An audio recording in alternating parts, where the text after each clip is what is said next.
Ayuhal mustami'in al-kiram, SMS yang pertama yaitu Assalamualaikum Waalaikumsalam warahmatullahi wabarakatuh. Pak saya mau minta penjelasan perbedaan jamaahnya orang laki-laki dan orang perempuan. Bagaimana kita menegakkan salat ketika salat berjamaah? Di situ ada posisi laki-laki dan posisi wanita. Nabi SAW bersabda, "Afdalus safar rijal wa huwa fi amam." Saf yang paling bagus untuk laki-laki di depan. Wa syarrus safar rijal fi khalf. Ini fi wara'. Jeleknya saf untuk laki-laki adalah di belakang. Afdalus saf an-nisa khalf wa syarrus sufuf nisa al-amam. Kebaikan saf itu, kemuliaan saf itu untuk orang wanita di belakang. Kejelekan saf untuk orang wanita di depan. Jadi ketika kita salat berjamaah di masjid, hendaklah wanita itu dibikinkan tempat dan dengan menggunakan tabir supaya dia tidak kelihatan dan tidak mengganggu, tidak menimbulkan fitnah di belakangnya. Wallahu a'lam bishawab. Kemudian yang berikutnya, Assalamualaikum Waalaikumsalam warahmatullahi wabarakatuh. Pak mana yang lebih afdol? Saya bersedekah kepada kerabat keluarga yang kurang mampu atau kepada anak yatim misalkan. Ya, ikhwatul iman, di dalam hadis Nabi SAW memberikan contoh sesuai dari firman Allah Subhanahu wa taala. Kita bisa buka di dalam surat Baqarah 200 yaitu 15. Kama qala Allah taala, "Wa yasalunaka ma da yunfiqu." Qul ma anfaqtum min khairin faliwalidayna wal aqrabina wal yatama wal masakin wabni sabil wa ma taf'alu min khairin fa innallaha bihi alim.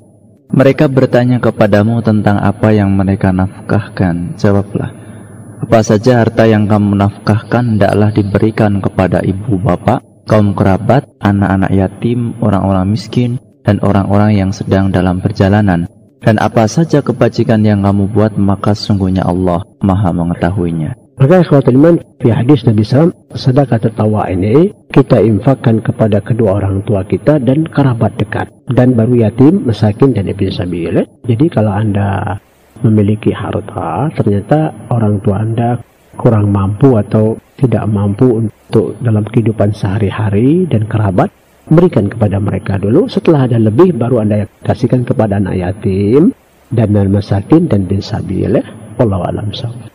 Kemudian yang berikutnya, Assalamualaikum Waalaikumsalam warahmatullahi wabarakatuh.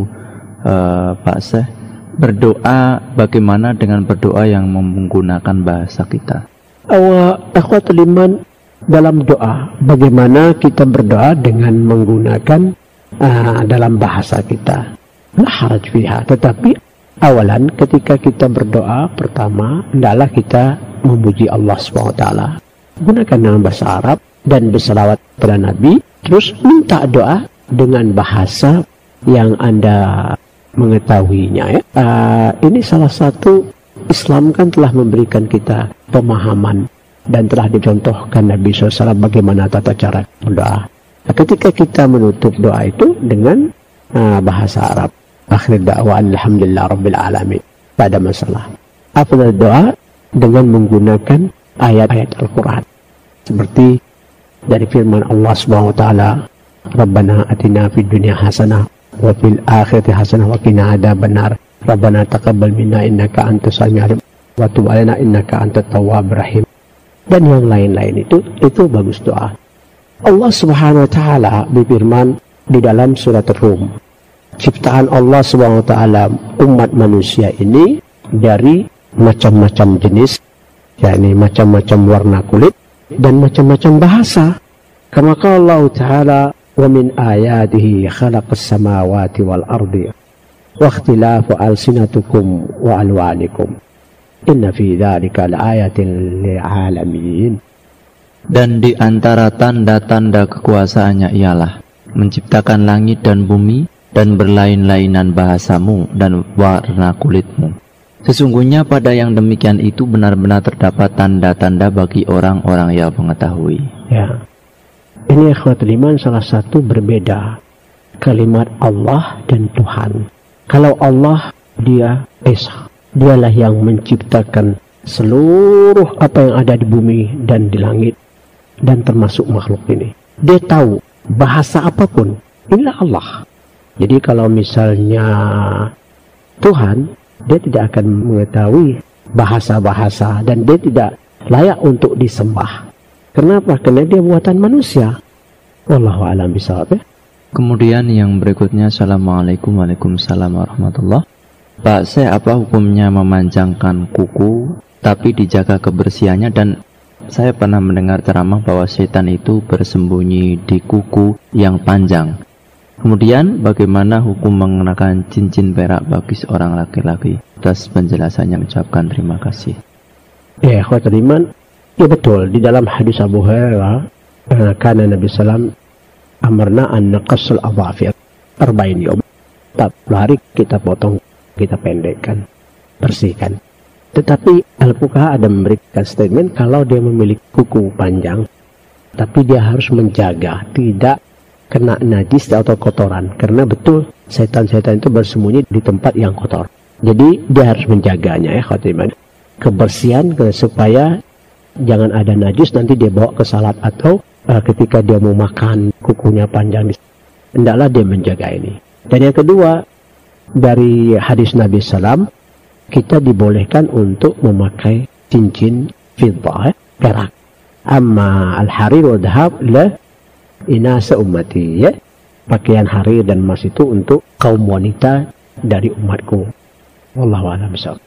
Kemudian yang berikutnya, Assalamualaikum Waalaikumsalam warahmatullah. Pak Syekh, bagaimana kalau sholat antara duhur asar dijamak? Misalkan karena saya bekerja sebagai sales yang sering berputar-putar. Awalan kalau Anda musafir tidak bermasalah. Salat zuhur itu dijamakkan dengan asar, ya. Itu disebut jamaah takdim, ya. Nah, di waktu kapanpun selagi itu zuhur dan asar itu satu waktu, Anda bisa menjamaknya dengan 2 rakaat, 2 rakaat. Tidak ada sunnah-sunnahnya, ya. Ini rukhsah diberikan Allah hadiah untuk umat ini, maka ambil rukhsah ini, hadiah ini, ya. Tetapi pertanyaan tadi, Anda seorang sales, bekerja di lingkungan tempat Anda tinggal atau di kabupaten Anda lah. Berarti Anda bukan musafir, hendaklah menjaga sholat pada tepat waktunya. Tinggalkan kerja itu sebentar, ikhwatul iman. Ketika waktu sholat, Anda mempersiapkan diri Anda untuk menegakkan sholat berjamaah. Allah SWT berfirman, inna sholata kana ala mu'minina kitaban mawquta. Sholat itu ditegakkan untuk orang yang beriman ketika dia menegakkan dalam tepat waktu. Abdul a'mal bahwa as-sholat ala waktiha au fi waktiha. Amal yang paling bagus di sisi Allah SWT, sholat pada tepat waktu atau awal waktu. Jadi attaqullah mastata'tum. Bertakwalah kepada Allah semaksimal kita mampu. Tegakkanlah salat itu pada tepat waktu, dan insya Allah amal ibadah Anda diterima oleh Allah SWT. Dan fa'idha qadaita salat fantashiru fil ardi wabtaghu min fadlillah. Ketika engkau setelah selesai salat, engkau bertebarlah di muka bumi dan minta kebaikan supaya Allah memberikan rezeki. Wallahu a'lam bishawab. Kemudian yang berikutnya, Assalamualaikum Waalaikumsalam warahmatullah. Pak Syekh, bagaimana dengan istri yang sering melawan kepada suami padahal suami sudah berbuat baik? Syukran. Ada la yajuz ikhwatul iman di dalam hayat zaujiyah, fil bait, di dalam kehidupan rumah tangga suami istri, hendaklah memperhatikan apa yang telah dicontohkan Rasulullah SAW. Dalam pernikahan itu ada agamanya, ikhwatul iman, ya. Dan seorang suami juga tidak dibenarkan dia melakukan hal-hal untuk menyakiti istrinya, dan sebaliknya juga seorang istri tidak dibenarkan juga untuk menyakiti suaminya. Hadis Nabi SAW, kalau seorang istri meninggal, wa zawja radi anna dakhalat jannah, suaminya ridha, dia masuk surga, ya ikhwatul iman. Tetapi kalau di rumah tangga ada sedikit gesekan, itu biasa, ikhwatul iman, ya. Asal jangan berlebihan, ya. Mungkin ketika seorang istri dia sayang sama suaminya, mungkin dia menegur suaminya mungkin dengan suara keras sedikit, ya sudahlah, ya. Damai aja itu lebih baik. Ansahaliki la yajusan tafala gitu. Nah, kita nasihatkan bahwa seorang istri jangan berlebihan ya, membenci suaminya atau memberikan statement yang tidak baik terhadap suaminya, dan tidak dibenarkan di dalam agama Islam. Wallahu a'lam bishawab.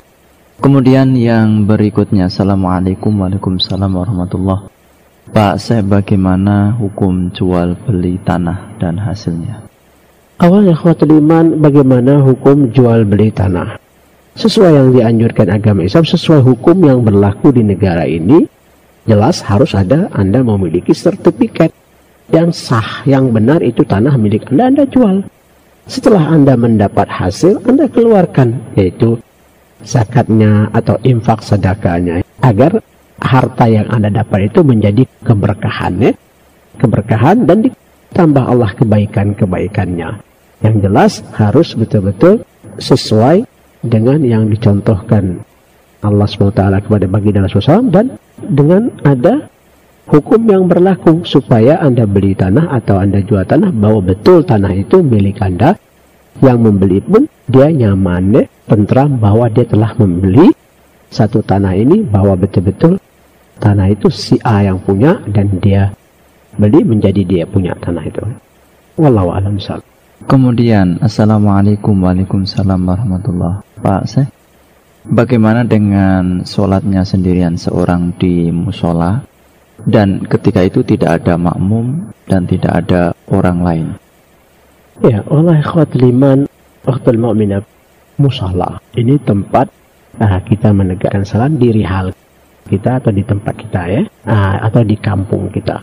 Ama masjid jami yang ada Jumatnya, masjid besar, kita datang di hari Jumat berbondong-bondong untuk menegakkan salat Jumat. Ketika dia azan, dia qomat, dia tegakkan, walaupun dia sendiri, ya, dan dia harus mengajak lingkungan itu atau di kampung itu untuk salat berjamaah. Kalau tidak, kampung itu akan dikuasai syaitan dan akan bencana, ikhwatul iman. Di dalam hadis an Abi Darda radhiyallahu anhu, qala sami'tu Rasulullah sallallahu alaihi wasallam yaqul ma min thalathatin fil qaryati wala fi badwi la taqumu fihinna as-salat illa qad istawdat alaihim asy-syaitan fa alaikum al-jama'ah fa inna ma ya'kul dhi'ba min ghanamil qasi. Rawah Abu Daud Sajistani bisanadin hasan. Tidaklah seorang di satu kampung dusun memiliki 3 orang atau 3 keluarga tidak menegakkan jamaah, maka syaitan akan menguasai kampung itu. Dan hendaklah kalian berjamaah, sungguhnya jamaah itu bisa menjauhkan kita dari gangguan dan perbuatan syaitan, seperti serigala makan kambing, daging yang keras. Wallahu a'lam bishawab. Kemudian, Assalamualaikum Waalaikumsalam warahmatullahi. Pak, saya bagaimana posisi tangan ketika takbir dan meletakkannya di dada? Hadis Imam Ahmad, Bukhari, Muslim, di sadr, fi sadr. Tangan itu kita sedekapkan, kita letakkan di dada. Amma inda madzhab Imam Syafi'i di bawah dada, tahta sadr. Amma inda madzhab Imam Abu Hanifah fi surah atau inda surah gitu. Itu hadis dhaif. Jadi yang paling bagus di dada. Wallahu a'lam bishawab. Kemudian yang berikutnya, Assalamualaikum Waalaikumsalam warahmatullahi. Pak, saya doa apa yang dicontohkan Nabi ketika sholat tahajud? Awalnya ikhwatul iman, ada pembukaan Nabi SAW mengajar kita ketika sholat qiyamul lail. Dan amma doa, silahkan ikhwatul iman Anda berdoa setelah selesai sholat tahajud, minta dan kebaikan pada Allah SWT. Doa apa saja. La inna Allah SWT dekat. Di dalam hadis dari Abu Hurairah, inna Allah SWT azza wa jalla nazar ila sama'ad dunya inda thuluthil akhir. Allah SWT turun di langit bumi ini sampai sepertiga terakhir, dan sampai fajar. Dengan ilmunya, ya, dengan pengetahuannya, hal min mustaghfir, hal min sa'il, hal min ta'ib, ya. Ada orang yang meminta, memohon, ada orang minta ampun, semua itu dikabulkan Allah SWT. Dan silahkan Anda minta dengan doa kebutuhan yang Anda butuh. Ama pembukaannya ada memang sedikit berbeda, tapi pembukaan sama saja, tidak bermasalah, ya ikhwatul iman, ya. Allahumma ba'id khataya kama ba'id bainal masyriq wal maghrib. Allahumma naqi khataya kama tanaqqa thawbul abid min ad-danas, Allahumma ghsil khataya min ma'i salul barat, atau Allahumma anta rabbi jibril maka usrafil, yang pembukaan waktu tahajud itu hanya beda itu aja pembukaannya, titahnya, tapi semua kita sama saja. Wallahu a'lam bishawab. Wa ikhwatul iman, wudu. Karena Nabi SAW wudu itu ini marra mathna athlat, sekali, dua kali, tiga kali. Boleh, silahkan aja. Jangan berlebihan. Wala tughlu fid din. Kalau wudu nggak boleh. Jangan lebih daripada 3 kali. Jadi kalau ada orang berwudu, dia sekali, atau 2 kali. Kalau bisa ya 3 kali. Dengan niat, yaitu bismillah. Ketika Anda mau mulai wudu, Anda ucapkan bismillah. Allahu a'lam bishawab. Kemudian, Assalamualaikum Waalaikumsalam warahmatullah. Pak Syekh, untuk berbuat amar ma'ruf agak mudah, tetapi nahi mungkar ini yang kurang mampu, sedangkan kedua-duanya tidak dapat dipisahkan. Bagaimana Pak Syekh? Ya, khatul iman, Allah SWT berfirman, kuntum khaira umma ukhrijat nas ta'muruna bil ma'ruf wa tanhauna 'anil munkar wa tu'minuna billah wa takum minkum ummatun yad'una ilal khair wa ta'muruna bil ma'ruf wa tanhauna 'anil munkar wa ulaika humul muflihun. 2 ayat di dalam surat Al-Imran. Kita ini adalah disebut khair ummah. Disebut kita umat yang baik, mengajak orang berbuat ma'ruf. Mengajak orang berbuat ma'ruf ini tidak bisa diri sendiri ya. Kalau bisa ikhwatul iman dengan menggunakan aparat, bagaimana kita berdakwah gitu ya. Kuntum khairu ummah ukhrijat nas ta'muruna bil ma'ruf, menegakkan yang ma'ruf. Itu mengajak orang berbuat ma'ruf agar mereka kembali kepada Allah SWT, beriman dan bertakwa kepada Allah. Wa tanhauna 'anil munkar, melenyapkan yang mungkar ini kita tidak bisa menegakkan sendiri, harus dengan menggunakan yaitu pemimpin yang sah, berikan pemahaman kepada rakyatnya, kepada umatnya, agar mereka kembali ke jalan Allah, meninggalkan yaitu yang mungkar. Bukan mencegah, meninggalkan. Maka tidak bisa kita meninggalkan yang mungkar ini, harus kita menggunakan yaitu pemimpin sah, kata Utsman bin Affan ini. Kama kala Nabi SAW di dalam hadis sahih, "Man ra'a minkum munkar falyughayyirhu bi yadihi wa bi lisanihi wa bi qalbihi, dzalika athafu liman." Jadi barang siapa yang melihat orang berbuat mungkar, dia mencegahnya dengan tangannya. Mencegah dengan tangan ini bukan kita pukul dia, bukan kita habisin dia, kita tarik dia, kita ajakkan dia agar kembali ke jalan yang benar. Kalau tidak bisa kita sendiri, maka kita menggunakan aparat pemimpin yang sah yang mendukung untuk melenyapkan yang mungkar. Kalau enggak, habis kekhawatiran negeri kita. Kalau dibiarkan gitu ya, maka akan merajalela. Kalau mungkar sudah merajalela, maka tunggu aja bencana. Wa illam tastati fa fi qalbi wa huwa adhaful iman. Dan dengan doa itu selemah-lemah iman ya. Jadi salah satu khawatiran iman mencegah yang mungkar ini harus dengan menggunakan pemimpin yang sah, mengajak agar bagaimana umat ini tidak bermaksiat kepada Allah SWT. Wallahu a'lam bishawab. Ayuhal mustami'in al-kiram, dimanapun Anda berada, terima kasih atas kebersamaan Anda sekalian. Atas kekurangannya kami mohon maaf. Subhanakallahumma wa bihamdika asyhadu an la ilaha illa anta astaghfiruka wa atubu ilaik. Wa sallallahu ala Muhammadin wa ala alihi wa sahbihi wa sallam. Assalamualaikum warahmatullahi wabarakatuh.